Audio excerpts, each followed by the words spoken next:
Good morning, Algebra 2 class. This is Tuesday, September 9th, and I hope you're having a great day. I'm going to go through some of these notes, and your assignment will be on Google Classroom. You probably saw your assignment if you're watching this video. Anyway, this is about inequalities, greater than or less than signs. So let's get started. We want to use an open circle or an open dot when we are graphing just the less than or just the greater than. We want to use a closed circle or closed dot if we're graphing less than or equal to or greater than or equal to. For instance, in these first two examples, if I were graphing x is greater than 4, I would find 4 on my number line. Because it's greater than 4, I would put an open dot, and greater than is shaded to the right. That's where the numbers are greater. For x is less than or equal to -7, I would go to -7 on my number line, put a closed dot, and shade to the left, because less than goes left.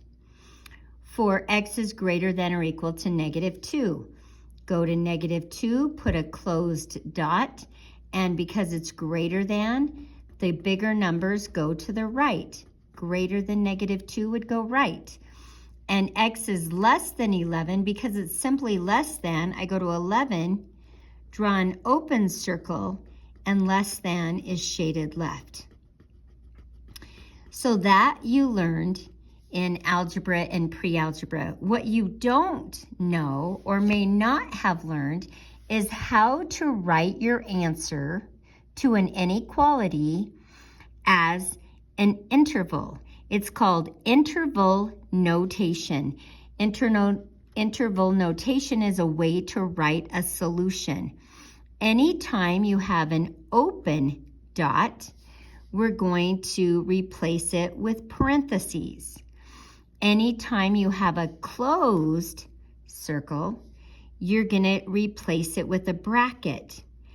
And because infinity goes on forever, anytime you use an infinity symbol, you need to connect it with a parenthesis after, or a negative infinity symbol. It's going to be enclosed with a parenthesis. So what do I mean by that? Well, in this graph for number 5, I have a closed dot on -3. So just like the graph, because it's a closed dot, I represent it with a bracket.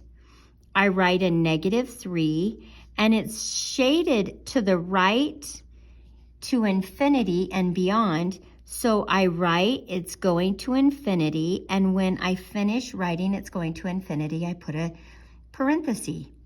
For example number 6, I have an open circle on 8. An open circle is represented by parentheses. So I'm going to put a parenthesis, and I write these interval notations from left to right.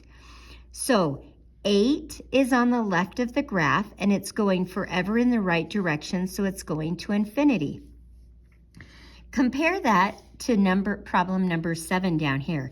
This graph, if I read it from left to right, or if I write my interval notation from left to right, I'm going to start with negative infinity. That's where the graph is coming from. And it's headed to the number -1, and once it hits -1, it stops with a closed circle. And a closed circle is the equivalent of a bracket.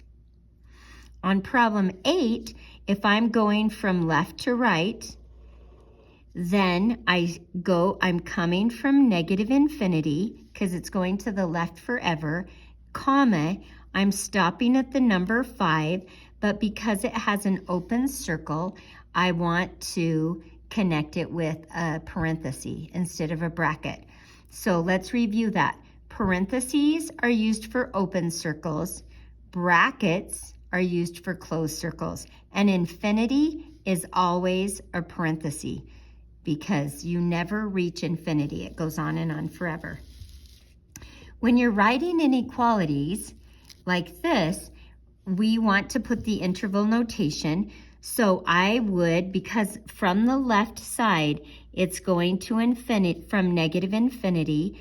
So I put negative infinity, comma. There's always a comma in interval notation.